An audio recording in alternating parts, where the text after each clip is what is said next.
first. How's it going, Luana? Thank you for popping in. I appreciate it. So how was your day? I hope it was good. I had a great day. It was busy. It was a busy day. I had a weird day yesterday. And so what I decided to do is to just sort of reset. I went back and I looked at the stream and I laughed at how horrible. Just a bunch of little sort of weird things popped up, and there's a bunch of stuff going on over here, and it was just crazy. So I thought, you know what? There's a few things that I wanted to talk about and kind of really drive home, and it didn't happen. So we're just going to try again. And this time we're going to approach it from a different perspective. So same subjects, same ideas, but just kind of, turning the lens. And how do we do that? I joke all the time, die daily, because it gives us the opportunity to transform. And we have to be open to sort of being a new thing every day, because of course we are anyway. It's just a matter of deciding, do we go with the old thing, or do we allow ourselves to be open to the new thing? And so that's what it's all about. How's it going? Wow. It's filling up quick. Somebody I was speaking to today made a request, which is that I go over the beads. And so if they happen to pop in here, we're going to go over the beads again. And just to be clear, these beads are an oracle of sorts. But what they do is they utilize the same language as the tarot, and so they give us access to the same information, which is really beautiful. And one of the things that I wanted to speak about yesterday and today is developing our intuition and how we go about that. What does that mean? We've heard spoken, I'm sure, throughout our time. Everybody's psychic. Everybody is, has this intuitive side. Everybody, to a certain degree, is an empath, or the opposite, right? And so, but we, these are words, and very often these words get either misunderstood or kind of mashed together. And what happens is that the integrity of the meaning gets damaged over time, to the point that the word is not even close to what it's supposed to mean. And so I think it's important, at least what I try to do here, to maintain that integrity by kind of talking about these subjects from a real perspective, and then going through the process. Good, bad, or ugly, pass or fail, we're going to go through it. We're going to practically use it and see how it applies. And when we do that, learning happens. And not only is there an immediate effect in the real world, i.e. you have a new tool that you could use, it also allows for some growth to happen subconsciously while you're sleeping. While you're not even paying attention, these archetypes that you begin to recognize become part of your thoughts, become part of your worldview. And as that language develops, and as you become more fluent and become more succinct and your vocabulary increases, all kinds of different things connect there. And so there's lots of great opportunities. And we have to be open to that. So we're going to talk about a few techniques tonight on how we can develop those intuitions. And we're going to start actually by using the beads in a different manner, and see how that progresses. So pardon me, we're going to be having some lag. I'm trying to sort of figure out some issues that popped up a couple days ago suddenly. I think it might be that pesky Mercury. I don't know. Can someone talk to him for me? It's getting old. But so you may see some kind of delays and some other things, and hopefully the audio won't be affected, because that's what matters. That's where the message is. Tristan, how's it going? I'm about to sleep, but is this video going to be posted later? Yes, I don't take them down. So this live will be on the I have a playlist on my channel that says live streams, and so you can view them there. Absolutely. And I do that as well for people I do readings for, so they can have something to go back to and reference, and if they want to look at different points and pause and whatever the case, it's handy. It's handy. So, what is our intuition? What is that? Depending upon who you talk to, you'll get a different answer. Right? You speak to a neurologist, and he'll talk to you about the fact that it's a prediction engine designed to, facilitate evolution and these type things. Or if you speak to a psychiatrist, they may talk about that. It's your emotional IQ attempting to make sense of a situation so that you can better make a decision that is appropriate to your, or consistent with your, your inner self. If you speak to a guru, it's going to have a very different circumstance, right? You're going to be having a very short conversation. And so, what is intuition? It's the thing we are talking to when we ask God for answers. Right? So, and we get back something. We get back sometimes hope, the thing that we want to hear. That's usually what I get first. We get back the math. If this happens and that happens, this is what's probably going to happen, right? And these are all normal happenings when a question is posed, when an interrogation is offered. What's going on here? And then you get back some feedback, and you have to process that a lot of different ways. And so, it's intuition is, and I want to be clear about this, when we begin to develop this as a tool for our disposal, we have to know what we're talking about. Intuition is not some energetic thing that only exists in a higher realm. What it is our the thing that we actually are, that infinite point of observation, of reception. It's that thing, taking in all of it, taking in the mental data, taking in the emotional sensations, taking in the desires and how they manifest, meaning how do you feel about what happened? If you have a desire and something took place, and that thing that took place is consistent with that desire, you're going to feel good, and that center is empowered. So, right, you can read that, and it's accounted for in the decisions. And what happens is you begin to, instead of what we're doing now most of the time, focusing on our brain, or our heart, or our body, we never take all three into account at the same time. And when we do, it's called intuition. It's when you use a lens that doesn't identify with any of them, so you can have a much better picture of what we're really looking at. And that's the beauty of tools like the tarot, or I Ching, or oracles, or interrogating the universe with the vocabulary. And so I can just take in the information in the world around me and do a reading without a card, without a bead, without anything, because I know the language of truth. And that language of truth is written into various systems. And so if you become familiar with that system, what you wind up doing is inadvertently developing your own intuitive, and now my definition of intuitive, vocabulary. And so what occurs in this is that in the beginning, you're playing. You don't know what you're doing. You get your little white book and you put your cards out, or you flip your runes out of the bag, and is it upside down or the other way? I don't know. And you look in the book, and that's so big, so important that you go through that process, because it's giving yourself permission to speak another language. And when you are interested in it, and you are enrolled completely, so you're in there mentally, you're in there physically, you're in there emotionally, you're in there spiritually, and you want to know it, it comes easy. I have a learning disability. I have problems reading. I guess you wouldn't think that since I read a lot on the channel here, but I do. And I've learned to overcome that by recognizing how my mind thinks. And I discovered something as a child once. I was reading, I was called on to read out loud. And I skipped on a word, and the way I skipped on this one word, the word was chocolate. And at the end of the sentence, it was cut off with a hyphen, and it completed on the other end. And the word cocoa had appeared. And then on the other end of the paragraph where it began again was elate, or something along those lines. And so I read it as cocoa-a-lot, and I said it that way.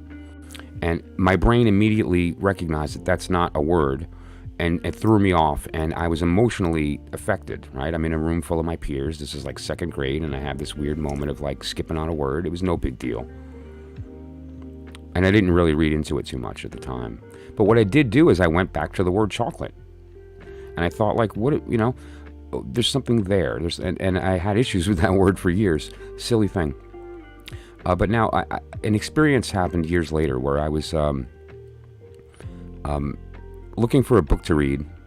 You know, I had an assignment, I had to read something, and so I was kind of fighting the process, and I didn't, you know, and so fine, I'll pick a book. And I chose a book that I thought would be fun and interesting, and it was this weird little small kind of thin paperback, orange, and it talked about vampires from the respect of cinema, from the respect of drama. So it wasn't the idea of the mystical, it was the idea of the portrayal. And it talked about Lugosi and these things. And it was just a really interesting book. And so I saw the word Dracula, and I'm like, I'll take that. And as soon as I opened it and I saw this picture, and then the next scene was like a bunch of cameras and a person with a bullhorn, and you can clearly see that it was, and it was a great thing. And so now I was engaged. I found it interesting. So the information was easily, I don't know, I found it strange, but I was able to read very easily. There was no problem. The words kind of just fell into my head. And that dawned on me that, you know, all these years that I had trouble with reading comprehension, I recognized that I didn't have trouble with reading comprehension. I had trouble controlling my emotions. And anxiety was stopping me from learning. And that was the end of that. That disappeared, and from that point forward, I was in command of my mind. And it comes down to, more importantly, recognizing that it's not about being in command of your mind. Your mind is not something that is commanded. It's a tool, like a computer. You just use it. You don't command your computer. Computer, do that. Well, I guess we do, don't we? Well, we didn't back then. You would put in your request, right? It's a different thing. It's a you recognize then what your brain is, what your heart is, and that these things can be utilized in unison, each one fulfilling its own role. And that allows you the next phase of this explanation, which is where you can swap roles. So if we're supposed to think with our brain and feel with our heart, you know, try swapping that, and some interesting things happen. One of the techniques that I'm going to talk about tonight to develop the intuition is the idea of symbolism, the idea of analog, the idea of seeing one thing in something else, sympathetic magic, right? And so it's this concept where we can take a thing and we can have another object that symbolizes that thing, and then we can use the symbols to manipulate the object. And this happens in our mind, but we can now do the same thing and feel that. So we're taking a mental form and we're depositing it into our hearts, and we're kind of seeing how we feel. What does that look like to our heart? Is it warm? Is it sharp? Does it feel good or bad? Does it feel like it's giving to me? Does it feel like it's taking from me? These are the feelings that you can begin to develop a very keen sense for. And when you do that, your intuition will develop, because you will not only be able to rely upon it, but you will naturally do so, meaning questions won't arise. A person with intuition isn't somebody that can answer questions. A person with intuition is somebody without questions. And that's the state that we're looking for, and that state's possible by just developing the vocabulary. So, one example of that, let's just use the beads here. Well, actually, let's not. I'll use the beads next. Let's use the language of the tarot. The wand, the cup, the sword, the pentacle. We know some things. We know some things like, for instance, the wand is red, and it refers to the will. We know that the cup is blue, and it refers to the emotion and reception, and so forth, right? The sword is yellow and represents communication, or the mind, mental activity, and the desire to manifest it through being heard, the act of speaking. And then you have the pentacle, earth, green, the physical world, things that are real. The real you that is outside of this you, everything else, right? And so we can use that language and all the other words that correlate with that to examine our world. And so, for instance, with these beads, rather than pulling them out and trying to find a card, we're just going to look at the overall form. The way I randomly grabbed it, I'm just going to have this holding up, and now it's pointing up in this direction toward the top. That lag is severe. There you go. And we have right at the top, the first thing we see is a cup. This whole reading, this whole spread starts with a cup. And look how beautiful it ends. We have this beautiful little spread of fire, earth, and water, which is just gorgeous, right? And so what this does show is that this starts with a cup and it ends with silence. There's no speaking. There's wanting, having, and feeling.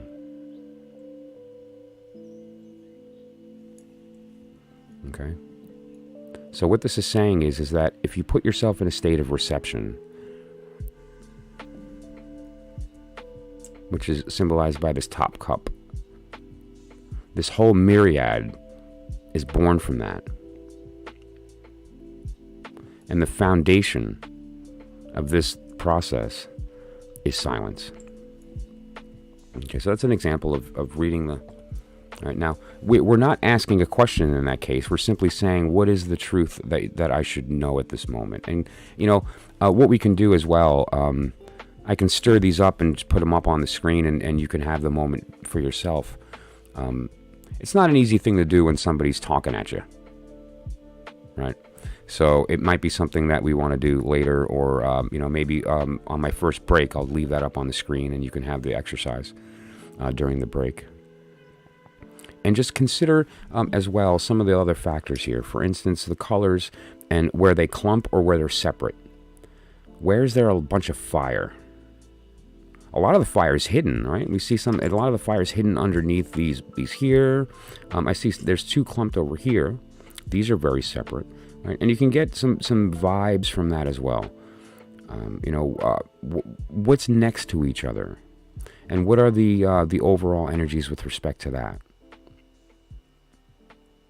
And so we see that it seems like a lot of the earth stuff is congregating together. A lot of the greens are appearing in twos. We have 1, 2 in the blues.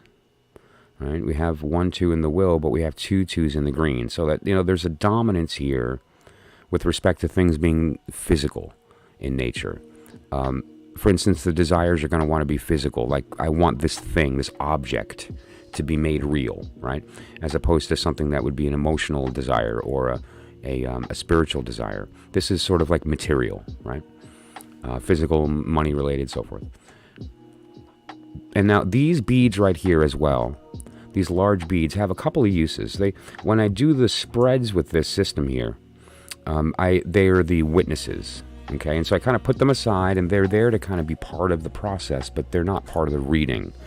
There's one other one that I put back that stays in there, but it doesn't participate as far as symbolically. In this case, when we're just looking at the tray, they're everything, because what they represent is the 5 elements. And so if we start at the top with spirit, this particular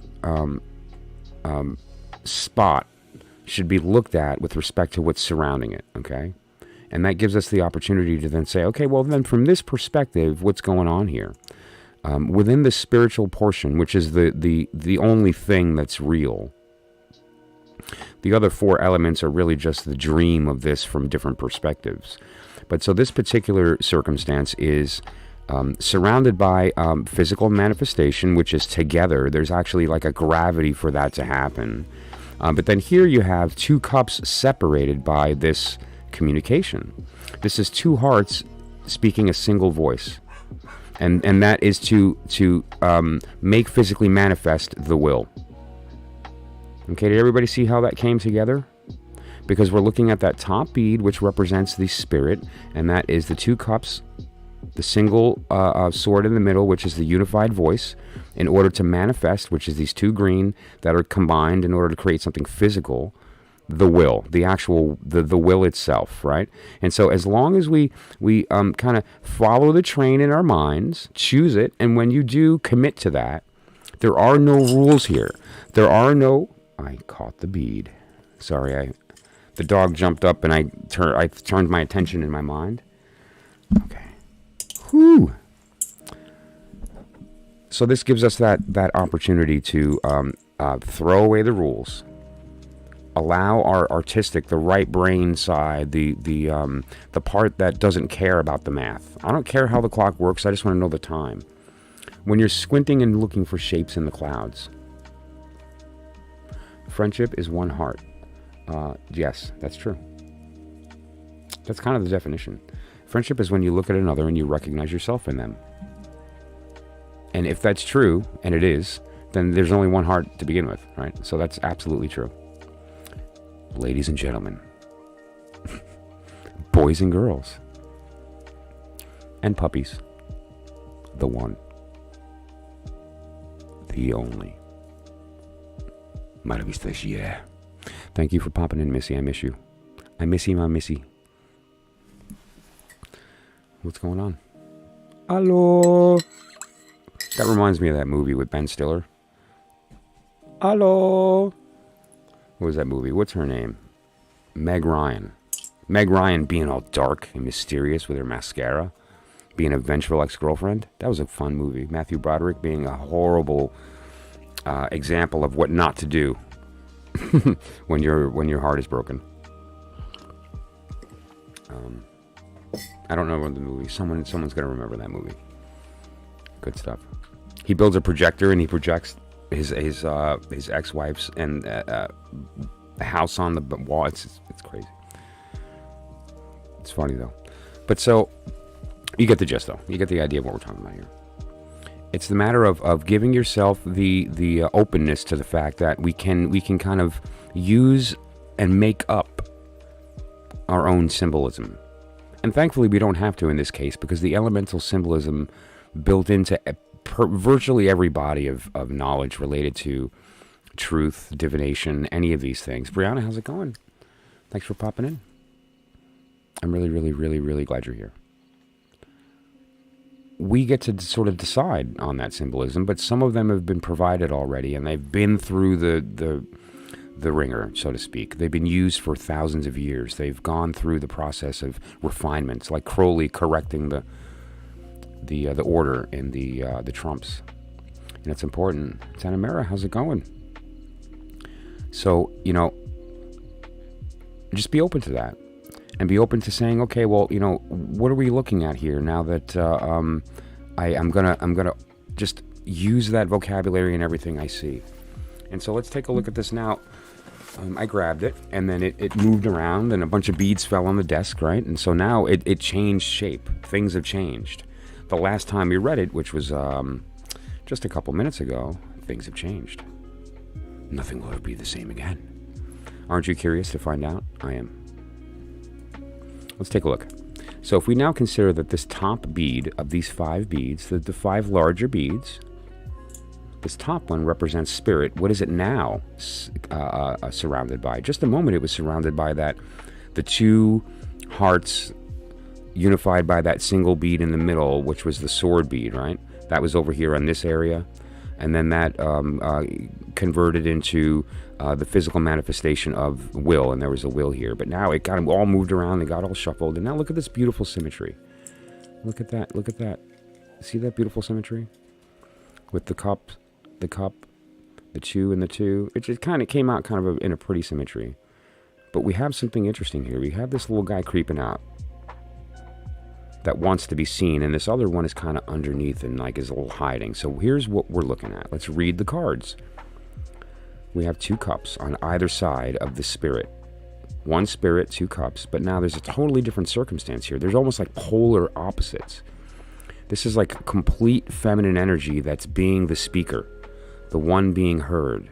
And on the other side here, we have this divine masculine energy that is in a state of not being heard, of listening. And so what this is actually a beautiful little thing, right?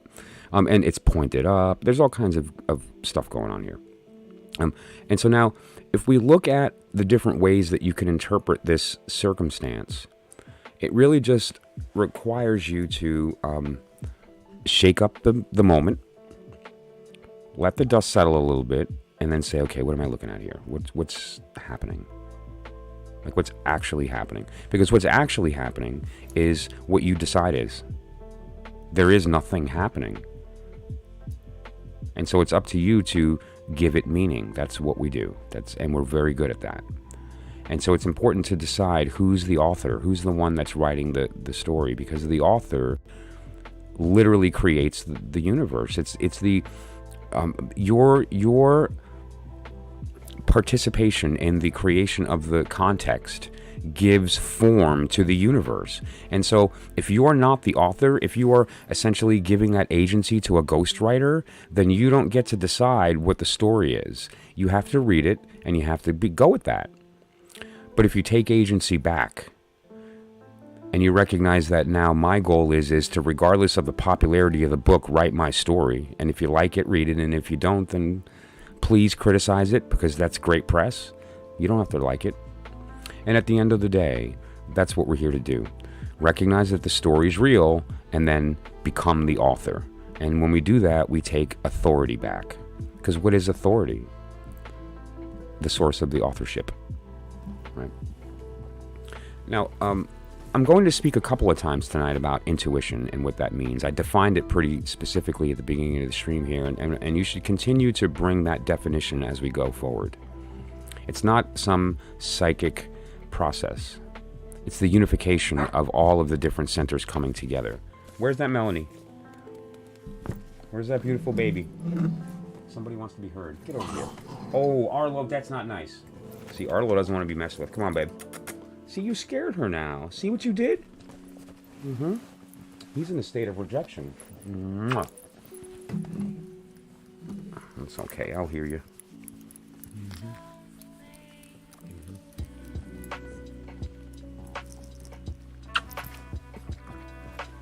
What's going on, honey? Say hi.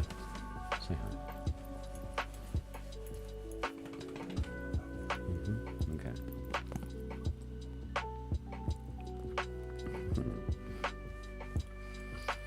Okay, Melanie. You know, there's a beauty in the animals. They don't know, and because they don't know, they're just being. You know what she did today?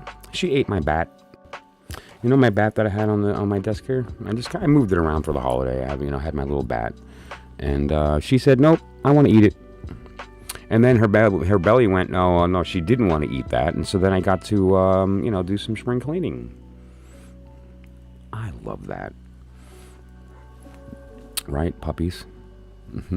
Where's Kibbs? Go get him. Are you telling me he's not listening? Let's catch up here.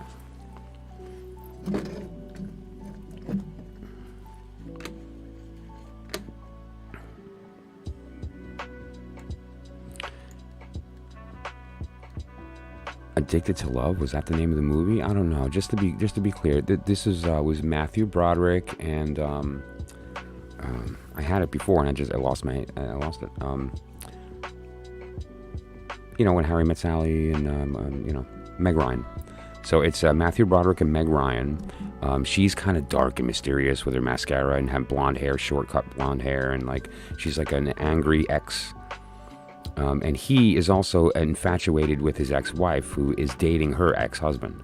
Long story short, he's French. Hello, he's French, and he's a chef. And she's some whatever upscale,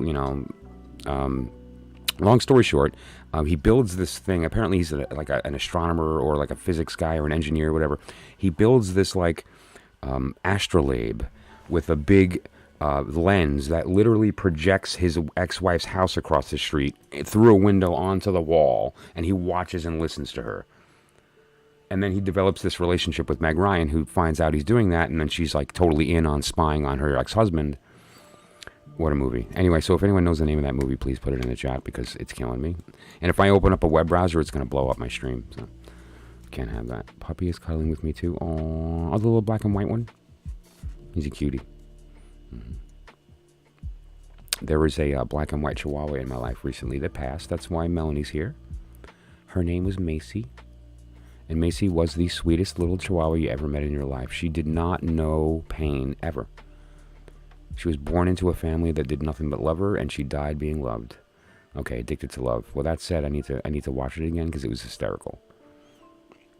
The one scene, oh my God, he's listening. I'm not going to tell it because it's too funny, but he was listening, and he didn't know what he was hearing, and he thought he was hearing something else, and he's like, oh my God, he's killing her. And then Meg Ryan's like, yeah, he is. It was classic. It was, it's funny. Meg Ryan trying to be dirty. Although, I mean, you know, When Harry Met Sally.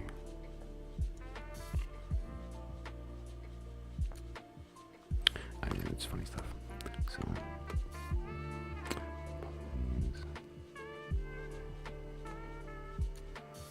okay.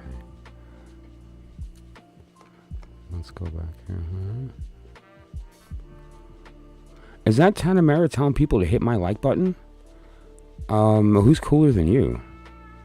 I don't even do that. That's all. I really, really appreciate that. Thank you. Also, I have to reciprocate. I gotta go, go over to your channel and reciprocate. Maybe we can do this. Why don't we do this just for the heck of it? Are you open to coming on my channel and doing a collab? Like, see this desk right here? This could be your face. And why don't we do this where I'll give you a reading, you can give me a reading, and so we'll plan it for sometime next week or something. If you're up this time and you're willing to stream, and we'll combine viewers and do some kind of awesome, cool stuff, you know? Why not?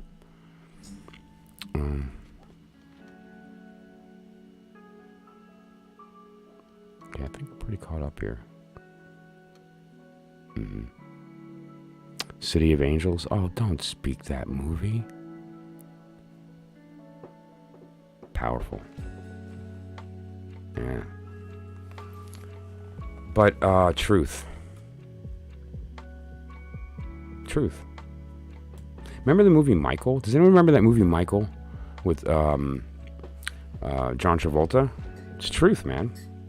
And we just, like, don't miss it, because it's like, you know, it's funny when you recognize it. I just went through some crazy loss, right? We've all talked about that. I mean, everyone here has their own style of that. Their own, I just saw the word style. Has their own story of loss. And, you know, we have to be able to remember, and just for the moment, don't linger, but let this in. This is fleeting, right? And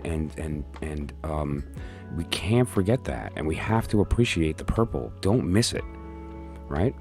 And now forget that and go, you know, do purple, and don't linger on the fact that it's transient. Live, right? We have eternity to worry about the fact that we're not there anymore, right? So,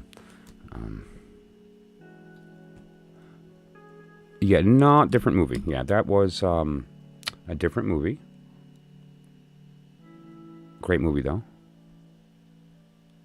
Now, he actually played the Archangel Michael that came down to experience life. It was a fun movie. And somebody hears about it and goes to interview him. That one you're talking about was very different and very powerful. Yeah, so, just a peek at my notes.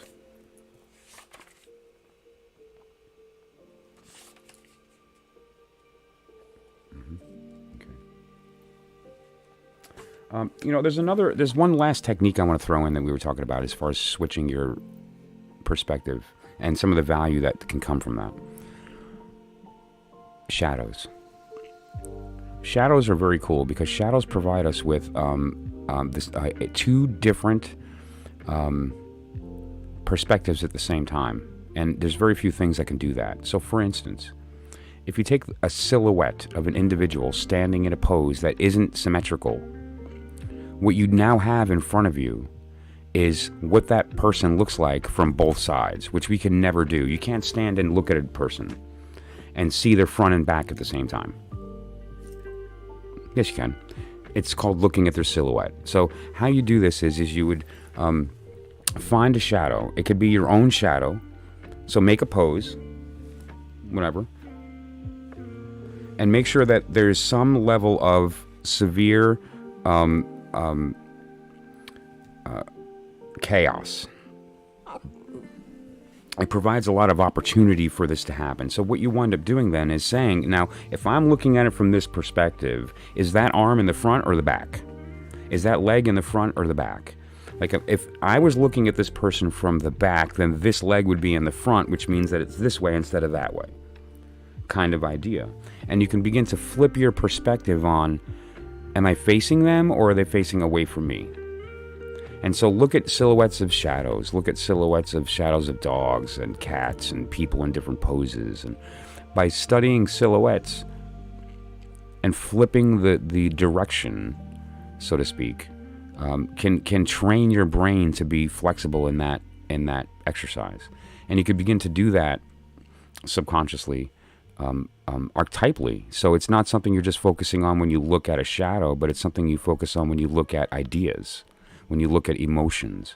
And so when we do the work of now installing a thought into our heart and really approaching it from a different viewpoint, we're a little bit more fluent in that language, because we've kind of gone through that exercise of flipping perspectives. And so now when I look at a feeling, I can literally, not figuratively, see it from both sides. And that exercise is tantamount to the magical process. And if anyone who's on the path of developing their intuition and their magical will, this exercise is required. It is homework, right? It's one of these things where if you want to develop your psychic ability, one of the things that you can do as a very quick exercise is to find silhouettes that are non-symmetrical, and typically the more chaotic the better, and look at the silhouette and think, what would it look like if I were behind it? And then what does that shape mean? Where is the arm? Where is the leg? Where are things that are overlapping? Are they this way or that way? And go through that process. And now when you've committed to, I'm looking at it from the front, commit to that, and then now build that object in your mind, solidify it. Now let it go, flip perspective, see it from the back, do that. And that process, as you go through this, becomes much easier. And also what happens is you can get more complexity, and you can build the form faster and hold it longer.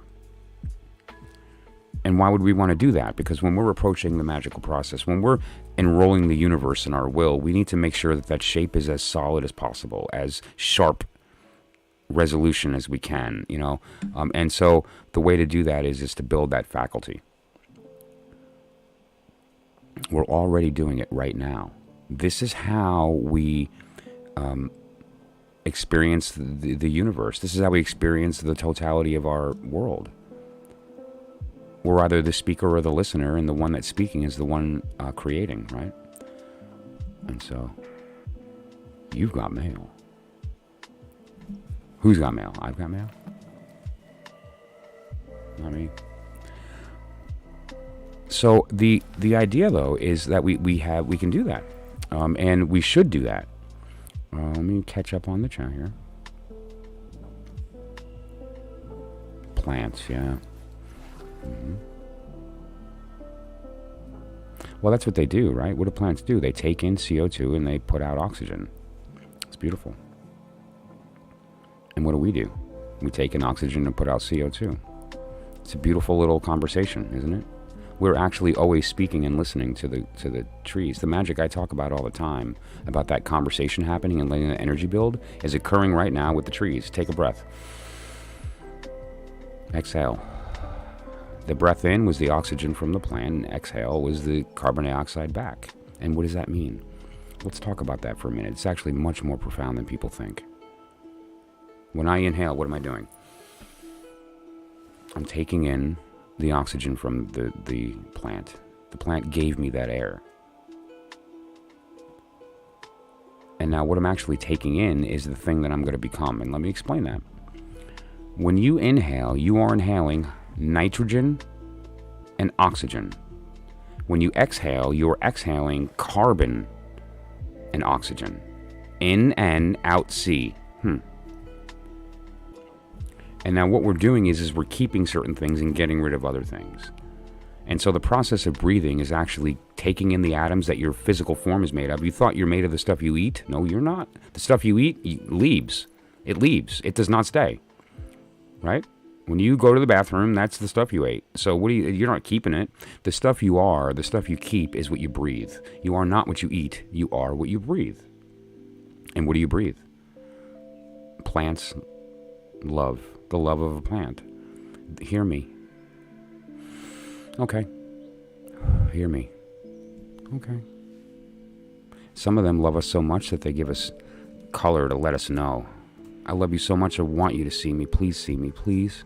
And we get tiger lilies, and we get daisies, and we get stargazers, and we get roses Sharon, and we get all this beautiful stuff.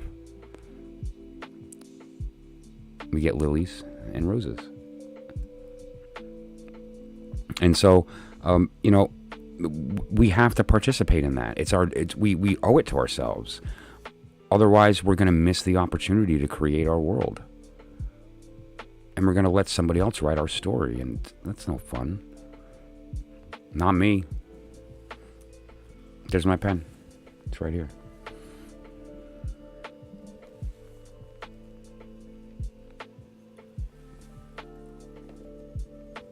And right now, my story is pretty cool. It is a roller coaster, and I'm loving every minute. It is life. It is life. It is alive.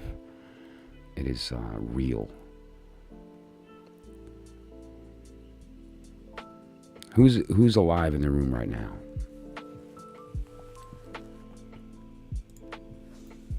Let yourself have that.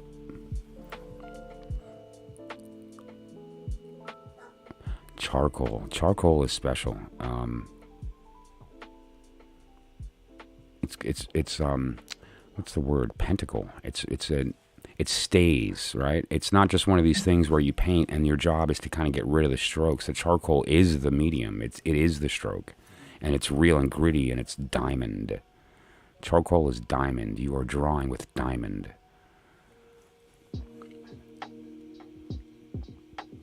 Yeah, plants are us. Plants are us. Oh my gosh, you live on a tree nursery? Are you kidding?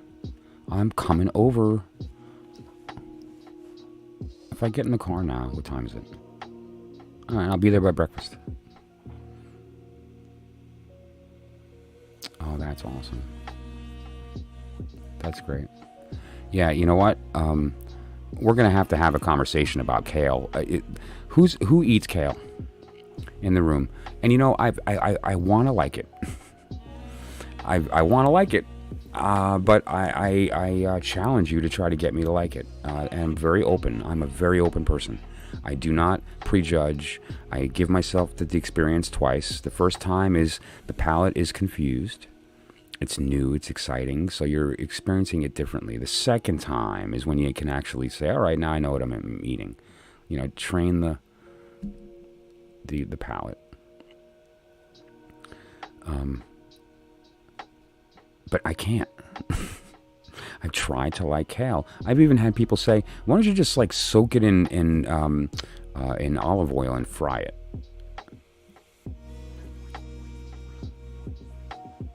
Okay. Well, how else are you seasoning the Zuppa Toscana? Because it's I don't know. I feel like it would ruin it. I don't know. Maybe somebody can change my mind, and I can see it as an ingredient because it's so good for you and it's all positive stuff. But it's you know what? I don't know. You can't convince me to eat kale. In fact, I'm going to reveal a funny, silly thing here, but I'm just going to be honest. There was a period of time I had a little t-shirt business going. I still have the equipment and stuff, and I occasionally make things. I made a t-shirt that says Epstein didn't kill himself. That was fun to wear. I thought about making a t-shirt that says fuck kale. But then I realized, you know what? There's a lot of people who dig kale, and I'm not that person. And so now I just say it individually to people when I'm trying to be funny. Instead of broadcasting it. But yeah, I don't know how to how do you even, do you boil it? Do you steam it? Do you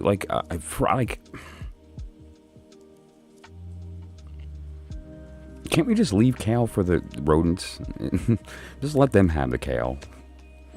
And we can use the biomass that's available for other stuff other than stuff that we have to really work hard to make taste good. There are things that taste good immediately. It doesn't need any cooking.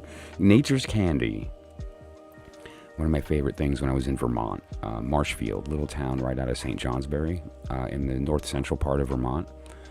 was to walk through the garden of the people I was with. I was staying with some people there as we were doing some business. We were going to, it was a merger of a couple of companies, and I was there to facilitate that merger and do a bunch of stuff. But long story short, they had this gorgeous garden.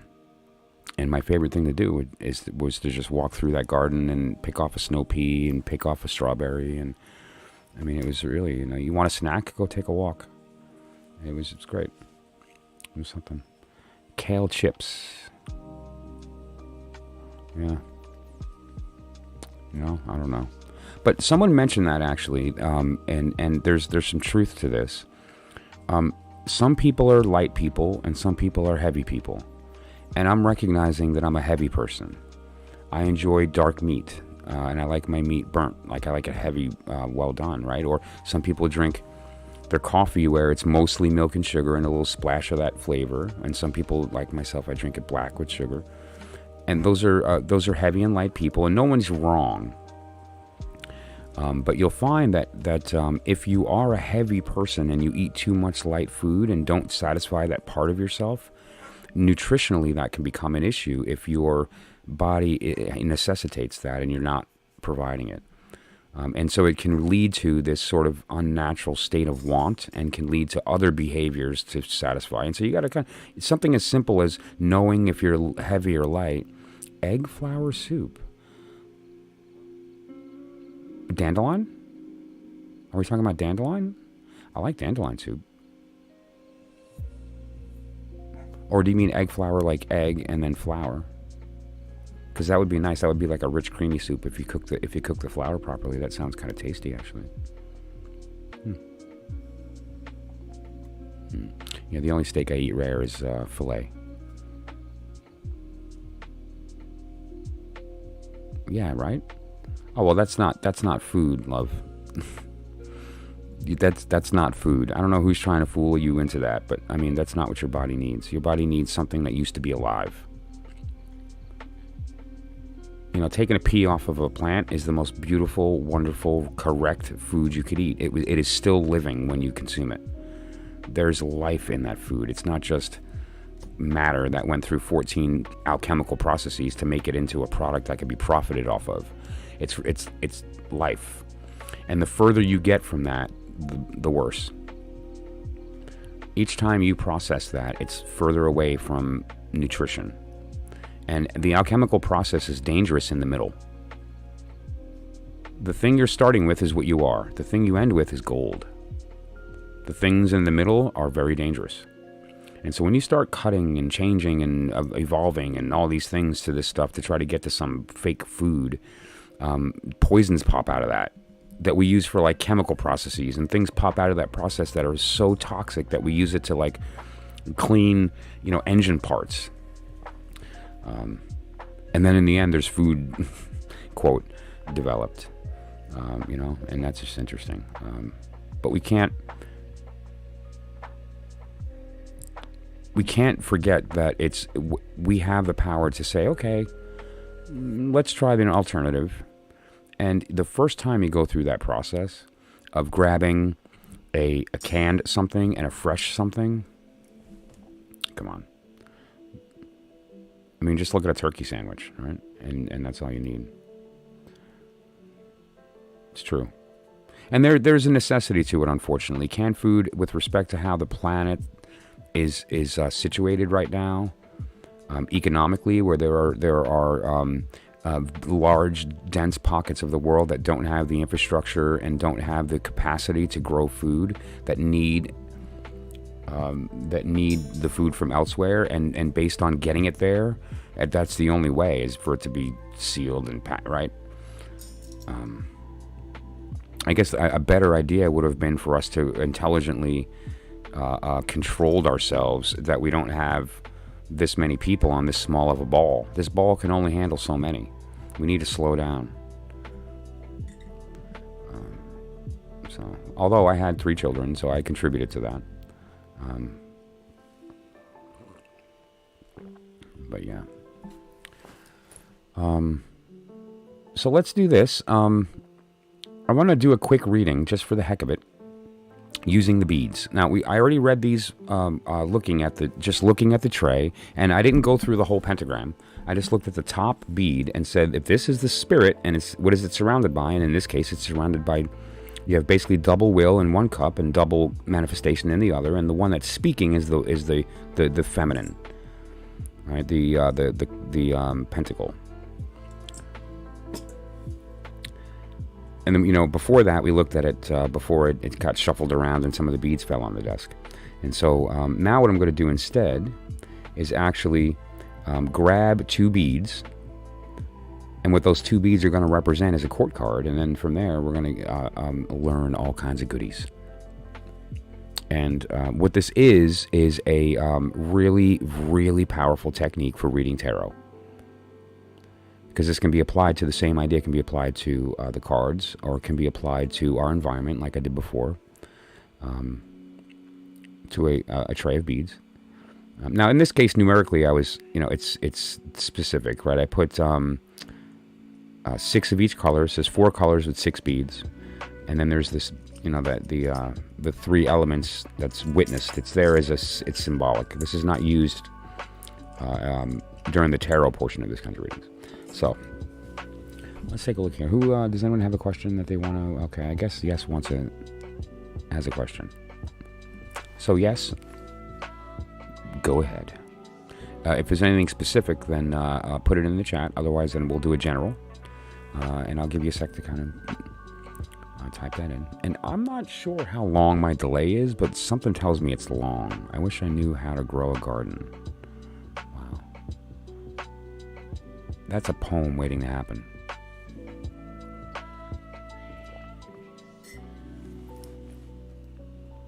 It's happening. I can't. I don't know. Some reason that line just made me want to write. I wish I knew how to grow a garden. It's coming.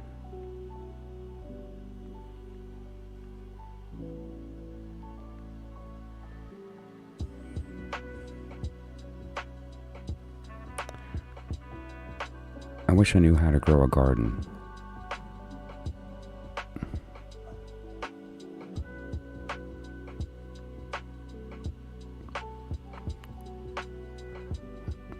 I'm going to have to think about that. Let me see what the beads have to say to me, sure. No problem.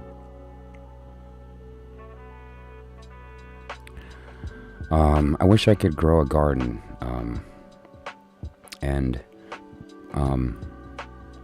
And populate it with bees. No. I wish I could. I don't know. It's some reason it's kind of poking at me. There's a wisdom in that. And there's a message that needs to come out of that. I wish I knew how to grow a garden. I have to think about that one. So now we're doing a tarot reading proper now. So what we're going to do is I'm going to take the 4 of the 5 elements here, and they're going to be here as witness. Okay, and spirit will be present. And now don't forget, this is a beautiful symbolism here, but okay, we have the 5 elements, and I just want to point out to everybody that they're identical. Which one's fire? Exactly.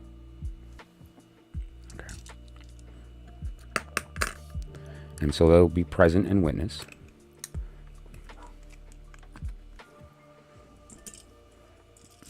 Okay. And so what we do here is very, very simple. We're just going to shuffle. Okay, and kind of, when you feel like it's ready is when it's ready. Right? And so, and what we're looking to do here is we're kind of just looking to see what the message has. What is There's a thing that exists, and it's very real. It's a real thing that existed. The moment that intention was born in me, that this was the time to hit the button. And it popped up out there to people who have made the decision to be notified when I'm live. And that popped up on your phone or your tablet or your whatever the case. Something happened. there was an actual thing born, and that thing was born from my anticipation of speaking, and your anticipation of hopefully hearing something relevant to you.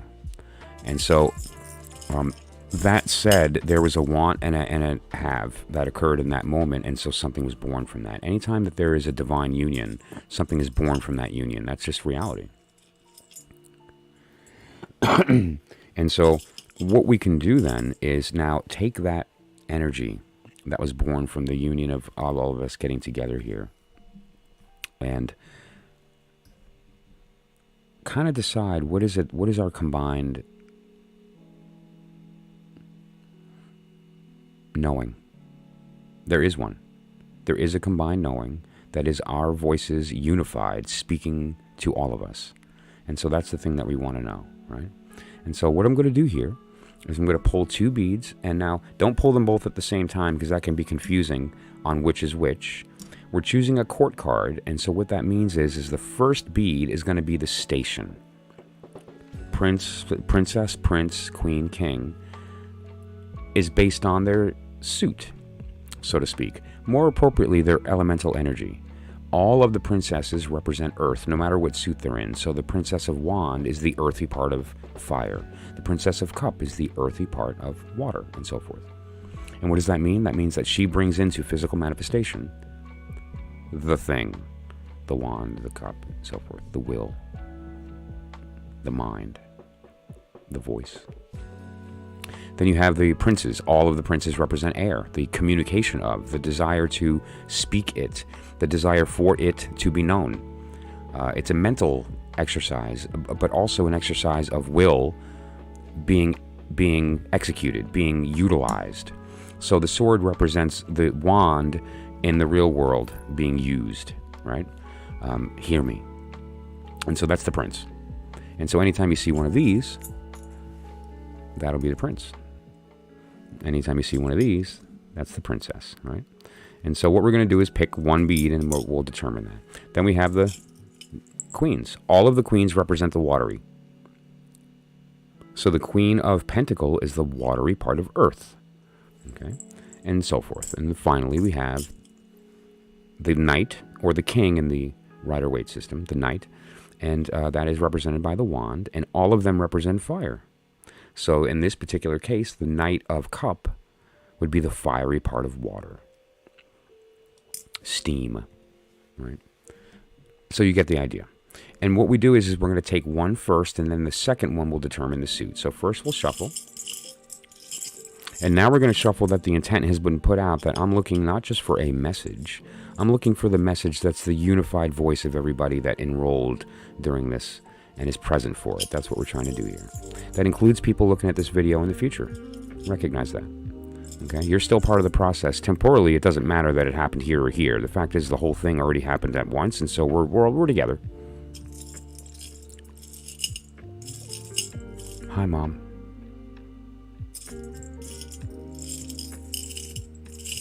Let me not look, because it's sometimes easy to... I found by just working with this a little bit here with this particular dish, it's easy to kind of clump them if you're looking.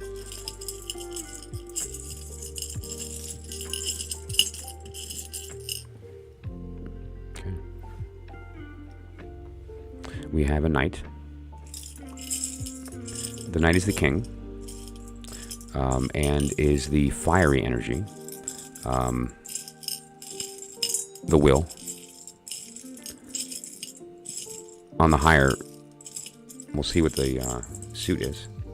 I'm feeling cup or pentacle. I'm not really sure which one, and that might wind up mixing into sword, but we'll see. I don't know. So now we've got that first one.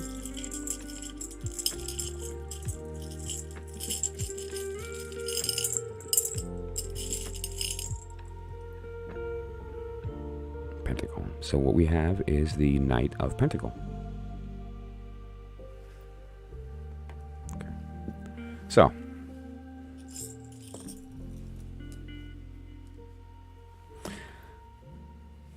now that we have the card, before I start, and I'm going to pull cards out, and we're going to look at, and we're going to do it right.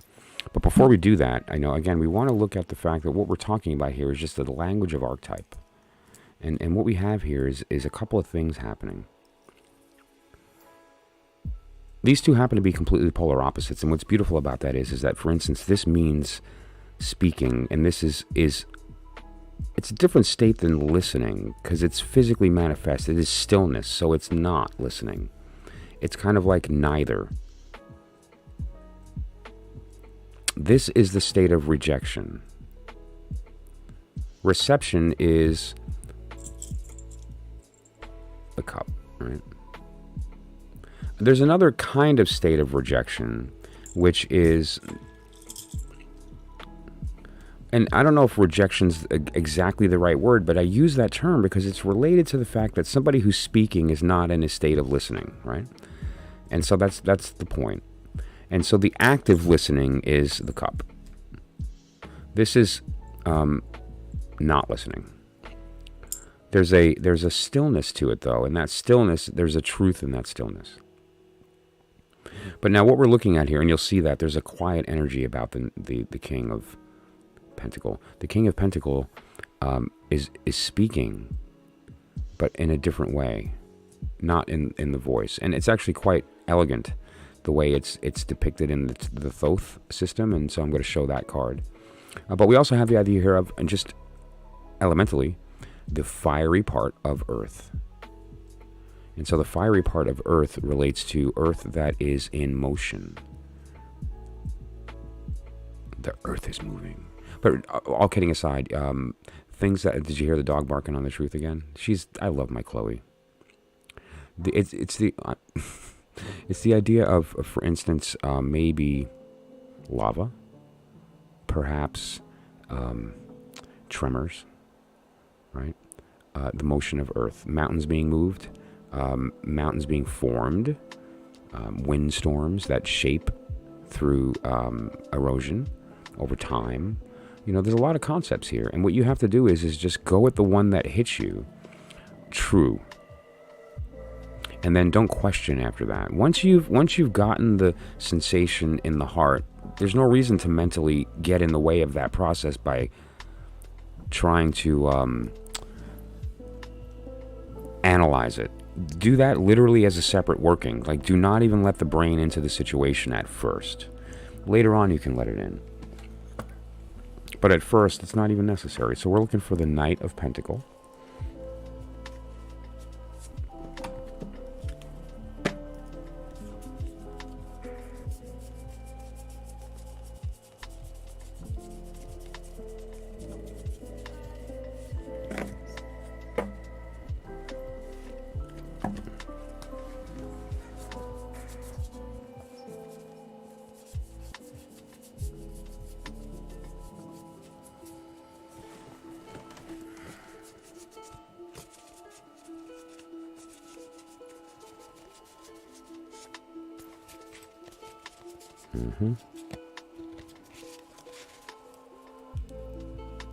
This is a great card. There's, one way that you could speak this card, pardon the pun, is it's the act of speaking silently.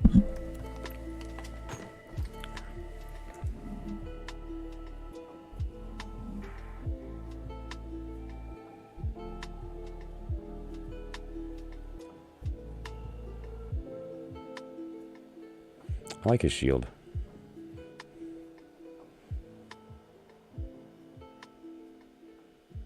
It's almost has a Mayan kind of calendar vibe to it, right? It almost has that Aztec zodiac. I wear a version of that, just as a representative of the wheel of time, right? The 12 letters of the zodiacal. So you get the idea here. So now we have the Knight of Disc, and the Knight of Disc is in his particular state here. You'll notice that the horse is not in a state of moving. He's not in a state of moving. He's in a state of stillness. And there's a desire to communicate something. Well, the Knight of Disc, that's an interesting perspective. Let's look at that, yes. Like he just had a victory. Let's consider what that means. Because you're correct in a very sort of profound Kabbalistic sense. The final suit is the pentacle. And so within the divine order, as the march occurs, it goes through this order, and it lands on pentacle. And this individual is the completed version of the story, to the point now where the work has been done. Those who are familiar with the story here that I've talked about on the channel will recognize and probably know where I'm going. What this does is it shows us kind of the unfolding from a certain degree. This is a spread I developed over time with relation to this one truth. And it's the unfolding of our story, and it's the story of our creation from beginning to end. It also shows the end, everything. And if you consider the circumstance of who the king is, that's the knight in the Thoth system, the king in the Rider-Waite Smith. His role is to, as the prince, win the princess by going through her trials. And when he completes that, because of the fact that the princess has fulfilled her destiny, which is to bestow the element, thus giving him the consummation, he bestows his element after the trials and gives that wisdom gained to her as a gift. And she, in return, gives her element to him. So he is now elevated. And because she has achieved her goal, she becomes queen.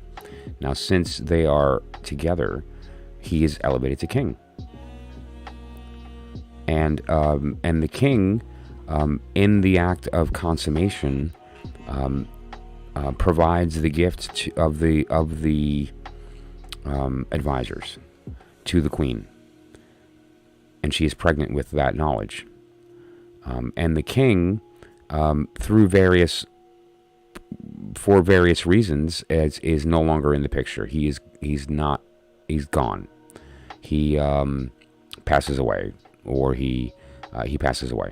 So that said, she now needs the advice spiritually of her own advisors, and that is representative of these three deacons on the bottom, that she then combines with what she got from the king, with what she gets from the advisors, and that becomes the intelligence of her son, the new knight, or the new in the Rider-Waite system, the new prince, or in the Thoth system, the prince. So you get the idea here. It's the idea of this unfolding of the story, and if you consider the role of the king, the knight in Thoth, is the idea of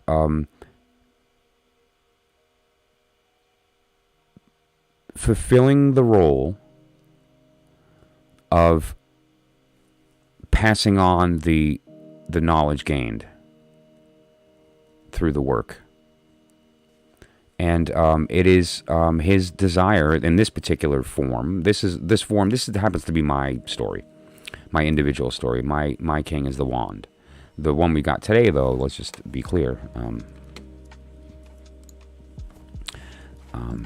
Oh yeah, welcome to Scorpio, people. We're in Scorpio. This particular knight is the Knight of Disc, and so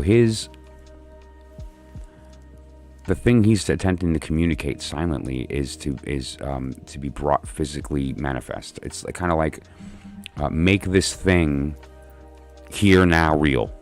Make it here, not there. And he understands the secret, which is that the way to speak is to listen. And until you're heard, nothing will be created, right? It's like he's putting it out there saying, I am speaking my will, which is to hear,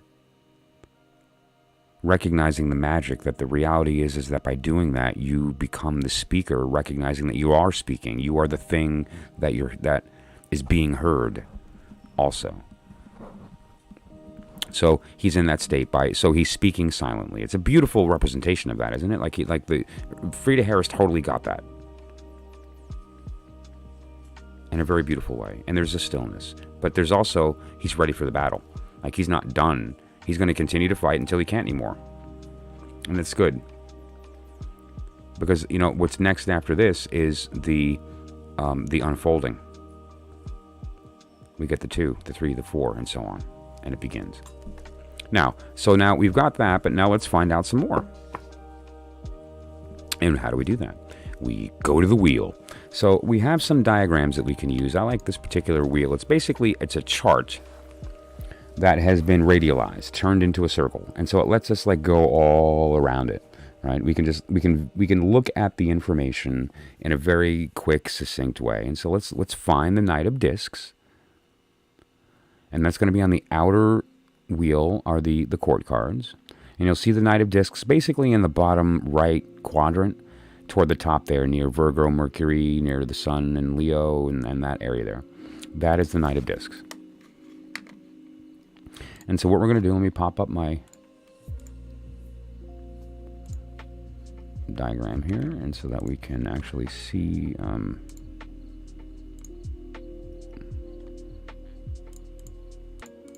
there we go.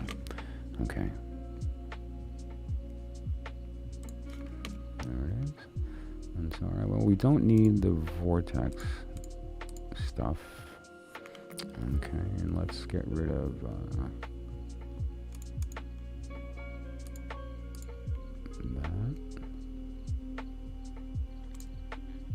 There it is. Okay, great. Sorry, it took me a minute to figure out where that was. And let's draw the period of time that we're actually interested in looking at. And so we're going to be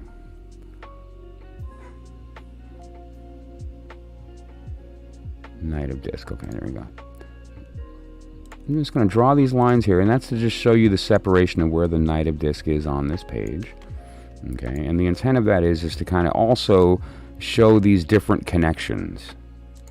Some of the connections are the relationships that the Knight of Disc has. Like, for instance, the Knight of Disc has these 3 cards, which are the deacons of that period of time. So the 7 of Wand and the 8 and 9 of Disc are also related to this Knight of Disc. So those are some cards we should grab and look at. We also have some energy here as far as Mars, the Sun, and Venus as a transition of this person's story.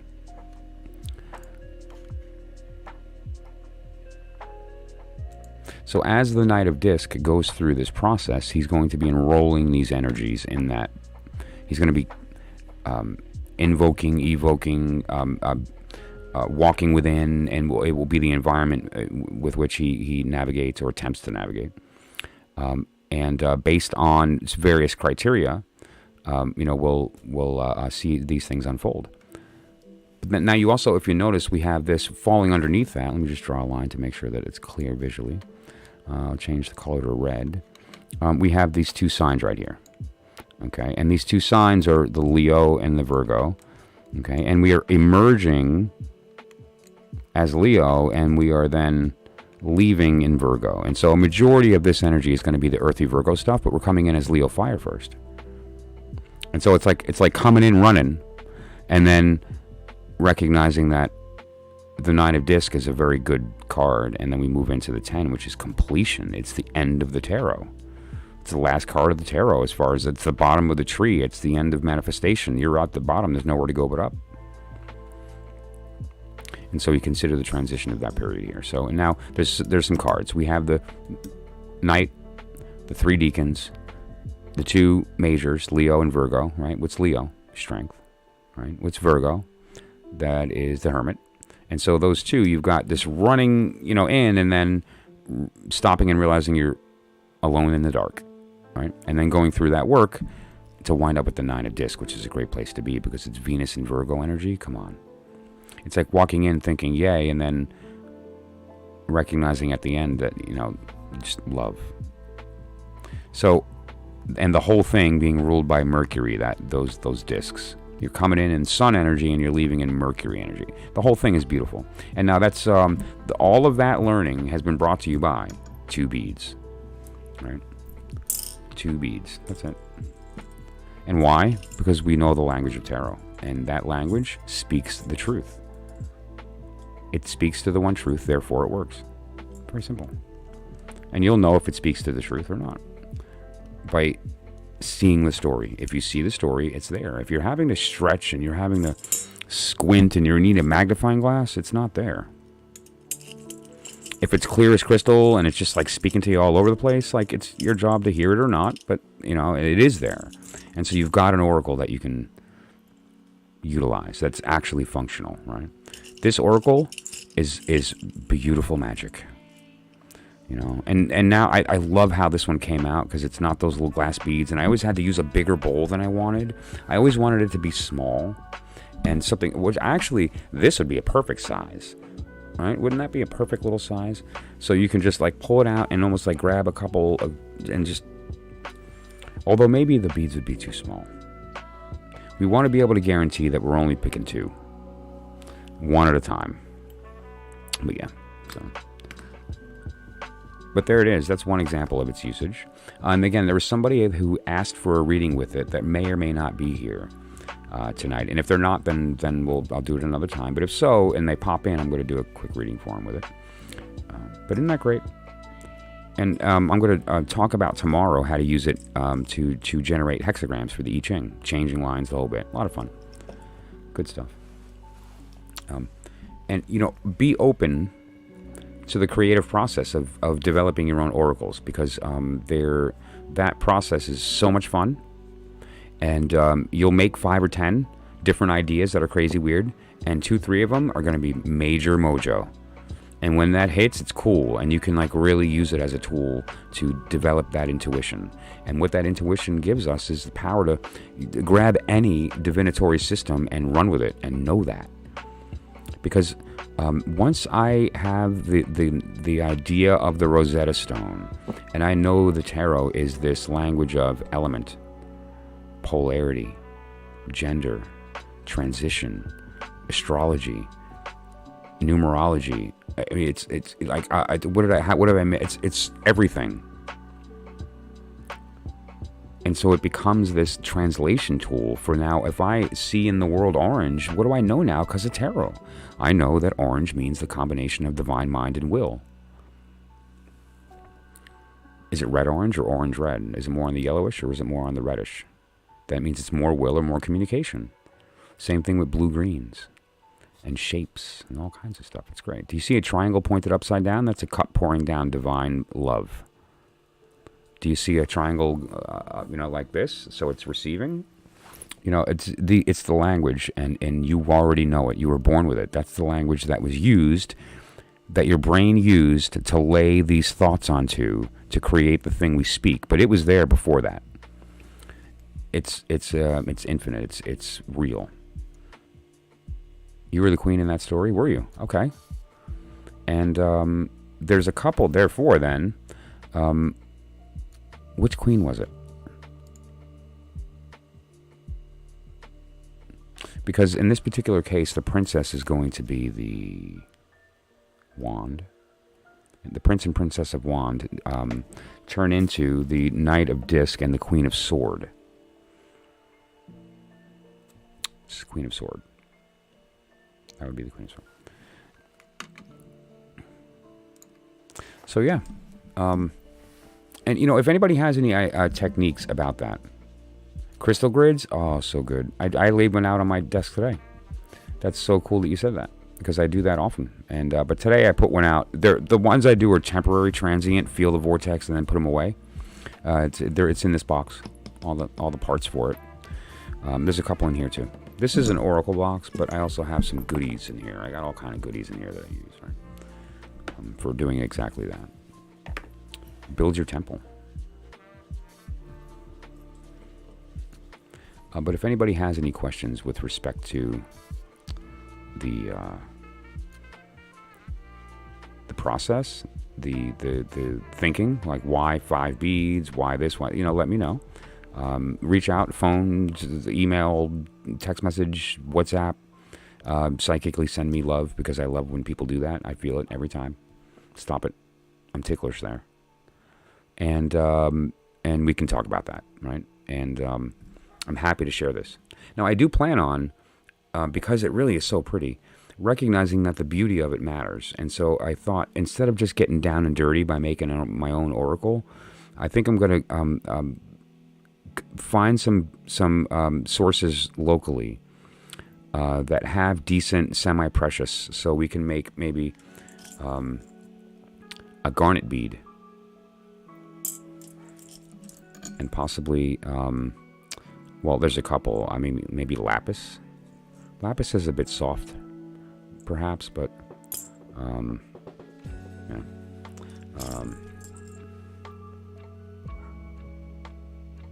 Green, that would be a tough one. What's the other side of lapis? Malachite. No, maybe, yeah, malachite. What about air? What would be a good one for air? Sulfur. Gold beryl. Scarlet. But you can have fun with that, right? Ruby. If you get ruby on matrix, it's not that expensive, right? And now, if we were to get some pretty stones and some pretty beads and put it together with a little instruction booklet, it'd be a nice little kit and it's pretty because it can sit on the desk or the table somewhere, whatever the case. But the secret, here's the secret. That is the story of the creation of the universe and your story from beginning to end. This little dish of beads gives you access to what I just said. Why? Because it's literally the tarot.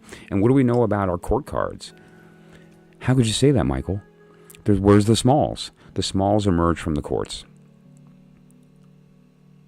And so if we look at the wheel here as an example, that's emerging here as far as for instance, the 7, 8, 9 come from the Knight of Disc. And they're also a small portion of the princess, right? The princess controls that whole period of time, the entire season. Princesses control seasons. Knights, if you notice, aren't there as long. They're, and the same thing with the prince and so forth. They're only there for a third of the time that she's there, because they're busy changing into something else, transforming. So, air amethyst.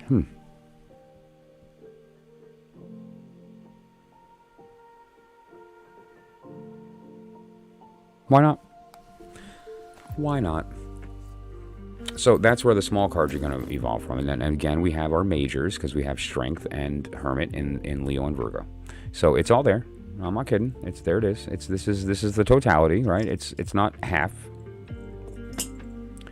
And we also get to employ, for instance, LBRP, or at least our understanding of the lesser banishing ritual of the pentagram. So what we can do is just elementally. I started at the top with Spirit, and I'm going to stop there, because there are many pentagrams based on the direction of where you go next. So to go here and then here, like how you draw it in the air matters. What you're starting and ending with, and which one is which, is under contention. And so I have my own opinion about that, and that's something I share with people that I work with on a magical level, personally, on what my personal opinion is on the order of the LBRP.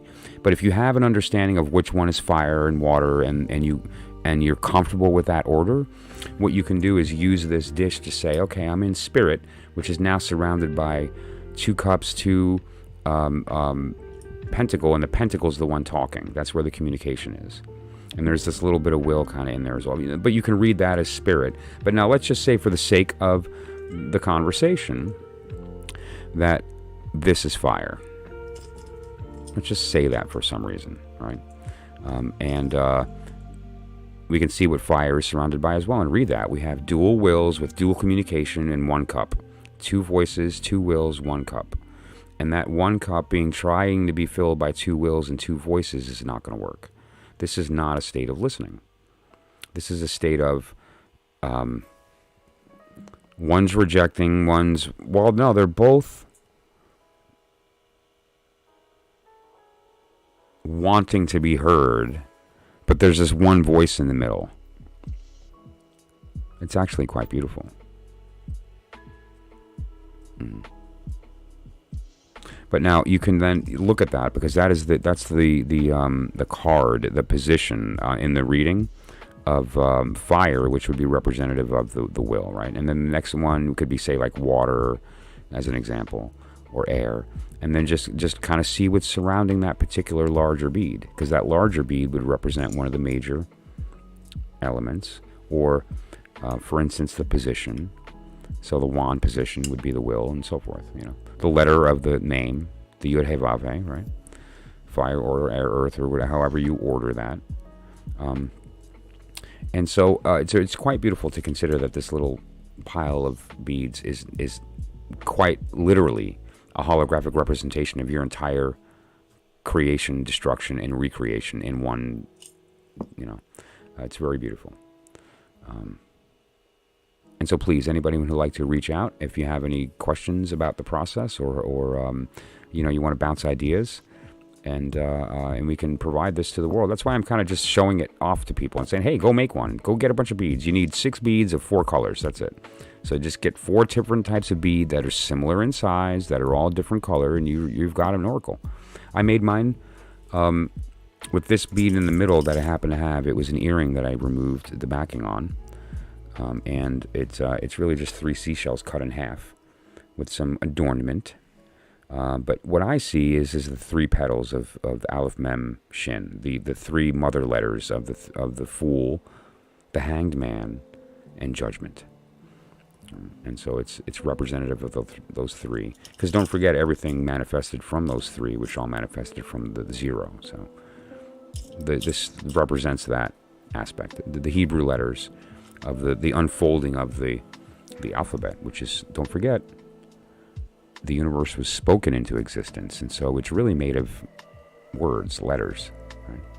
And so when the alphabet happened, it unfolded in a certain manner. So, all right, well, that's it. I'm just going to step away for a moment, and when I come back, we're going to talk about a couple of things that are a little more on the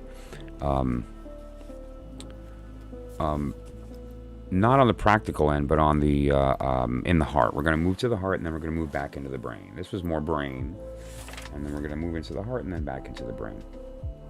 And we did speak a little bit about developing the intuition, and there's some other techniques that I'm going to develop, or to talk about how to develop even further when I come back.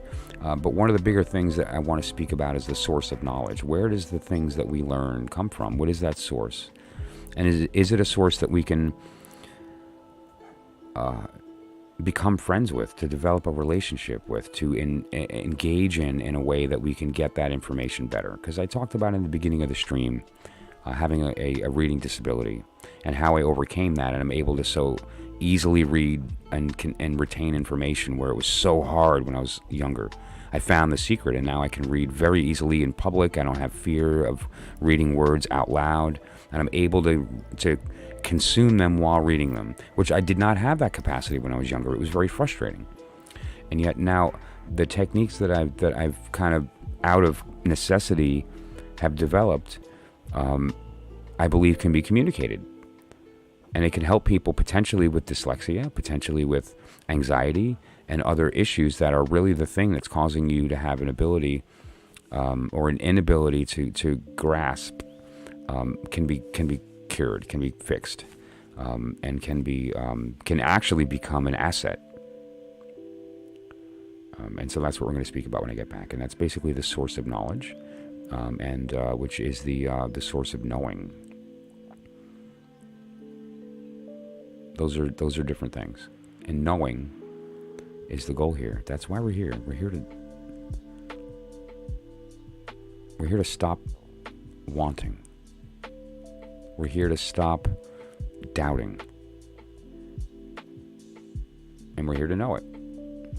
So fun, good stuff. I'll be here in the speed of Carrick. See you in a second.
Hello, Gabrielle. How's it going? Thank you for popping back in. I love it when I see a name twice. That means I did something. I don't know if I did something right or wrong, but I did something. And aren't we here to do something instead of nothing? I'd have to sit on that one.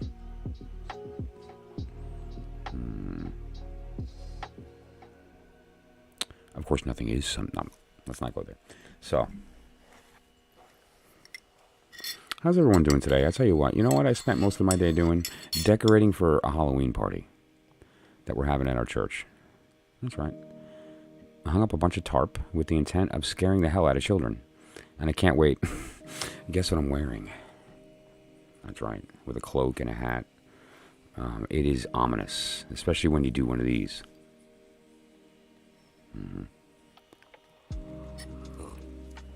I tell you what. Good stuff, though. It's fun.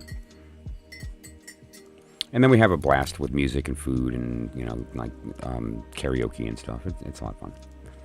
But why not? Because, you know, it's hard work. It is. Like dragging a bunch of stuff out of a church basement that's got spiders the size of your face. I broke my pinky toe about 3 weeks ago, and I am a poor steward of my body. I kind of just, I don't know. Lately, I've sort of figured, you know, certain things I stopped caring about.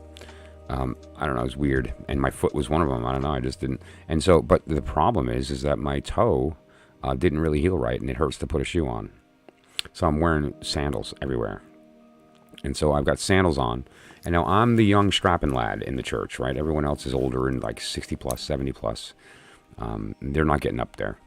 And so, you know, it's one of these pull down things, and I'm getting up there with flip flops and all this. It was a lot of fun. And this spider,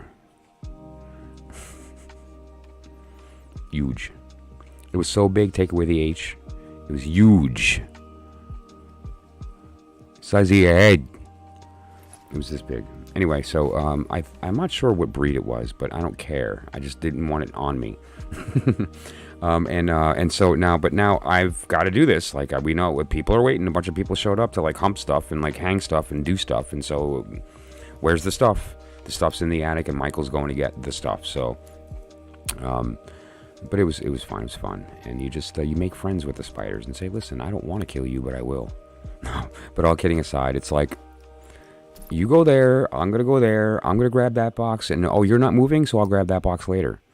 And you just, you work around it. You do what you have to work around the fear, because these kids need their party. And, you know, spiders getting in my way, I didn't have time, and neither did the people down there, and that was cool. I didn't have time to be afraid. I was busy caring.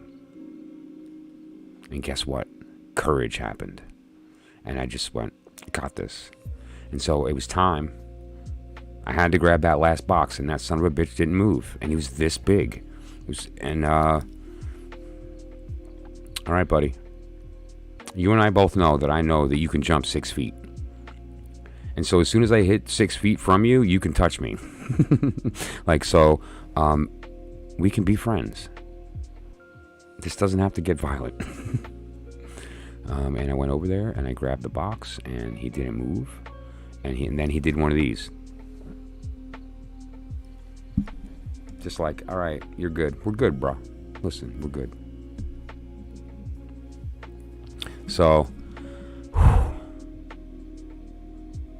crisis averted. We could decorate. And then one of my beloved comes up to me and she says, so, we have a really big top. And no one can carry it because it's too heavy. So yeah, the guy with the broken foot and the sandal is going to go carry this like 300-pound in a wheelbarrow. So of course I did it. It's in the barn, right? It's huge and it's rolled up in this big thing. It looks like a haystack. This tarp is the most impressive thing I've ever seen in my life. It was twice the size of a full parking lot. It was huge. It was probably 50 by 50. It was crazy. Rolled up. And man, so, and it's stuck in, of all things, an ancient reptile tank that looks like it hasn't been touched since the church was founded in 1807. So I'm thinking, okay, this is going to be great. It's going to shatter. It's going to break. It's up on this thing and behind a thing with a thing on top of the thing, and I have to get this out of all this stuff. And trying to get the leverage and it was really heavy, whatever the case. And so I grab it. And I get prepared for the tilting, and I kind of have it going. I'm going to use pivot, and so it's really kind of easy. The weight wasn't an issue. The issue was the spider I didn't know was there. So I had this experience, and I'm just fine, and I'm feeling I got this. Fear? Psh. So then I walk in the room, and I go through this experience, and I do the math, and I figure it out, and I get the thing, and I'm ready, and I get it up on. So I've got my hand on grabbing the thing, and I've got my arm ready here, and I'm about to go do this. And just let it go, like it's good, because it's tarp, so I can't, and it's down there, so I'm not gonna like lift it down. It weighs more than me. And so I got this, I grab it, and it runs on me. It runs. The thing is that it's not as big as its brother in the other room, but it was ominous. It was sharp looking and menacing looking, and it had like its butt was like pointed. I don't know. It was like creepy looking. And it's on me. And there's people down there, and I can't freak out, because if I drop this thing, everything's going to break. It's going to fall on me. I could blow away in the breeze right now. And at the same time, this thing's probably 200 pounds. And so, yeah, I can't drop it, and it's on me. And now, full panic. Full, straight up. And so, what do? And you know what I did? Nothing. Nothing. It was just like, okay, this is it. And so the panic is just part of this experience, just like the webs and the dirt and the right and then whatever that slimy stuff is that no one wants to touch, and that I was the one that was going to touch, right, and the spider and all that. It was just part of the experience, and so was the not fear but anxiety. This was straight up panic attack. And I just thought, okay, well, I get some panicking, and it's part of this process. And I went, whoop, and that was it. And the anxiety was gone. It was done. The spider was gone. I didn't even have to, I was just fine, Why was I fine? Like, what did I do? Am I some magic superpower person that can just shut off his emotions when he has a panic attack? No. I recognize what it is, and it's okay. So what? So I'm trembling at the same time. That's all I was. I was trembling. It was a little harder for me to breathe at that moment, but so what? I didn't identify with it. I didn't make it a big deal. When it first happened, I thought, okay, this is a bad timing. How many people in the room are willing to admit to themselves that happens? And when it does, it sucks. It's scary. Especially when you kind of know, like, oh man, I might get like really uncontrollable, and I'm going to be embarrassed looking, and I might cry, or I might feel like I can't breathe, or I might do both. We're hyper aroused, all of us, and we live in this state, and it's causing some weird stuff to go on with our feelings. But that's okay, because when we recognize that we have agency, we have control, We just got to remember that. And we're able to act through them. And when we do that, it opens space for other things to come in that are necessary, like courage, like love, like understanding, tolerance. These are things that don't exist until they're needed. Be somebody's tolerance. Be somebody's patience. Be somebody's love. And when you do that, you learn it, and you can access it for yourself when it's needed. You integrate it that way. When I find myself empty and I am put in a position and someone is in my space that's in need and I'm empty, what do? You get filled up. That's what you do, right? And you can do that for yourself. That's what we're talking about here. It's not about destroying fear. It's not about letting go of fear. It's about being it and being okay with that. You're a human being. If you're not afraid, you're not alive. And if you are afraid, you're halfway to freedom. So, great. Like, really good. I love Charlotte's Web. I never saw the new one. I saw no need. The first one was everything. Let's scroll back up here and then move on to the next portion here. Catch up on the chat. Where were we with the garden? Okay, good. Yeah, I think everyone should have a garden. I agree. And not only that, but yeah, it should. You know what? Somebody said to me, Bree. He was a friend of mine from Florida, and he's a special guy. I'll just put it that way. He used to say, grow gardens, not lawns. Or grow food, not lawns. And out in front of his house, he has a very pretty garden. I have a garden in front of my house too, but his was special. He had multiple different things going on, and he would eat from it every day. And, and he just reveled in the fact that his neighbors couldn't stand his hippie garden in the front of his house. I love that. He lived in South Florida. He was sort of like the opposite of his neighbors. You know, he's a hyper smart, single, doesn't need anybody, gay, hippie-ish, gardening in the front of his house and don't care if you care. With a bull mastiff mix that was 250 pounds named Goliath. They hated him. And then they loved him when they realized that they should look past and see that he is an amazing person. And it's just, I love you, Mike. You're great. Love you, love you, love you, love you. I love your puppies. I love you. I love all of it. So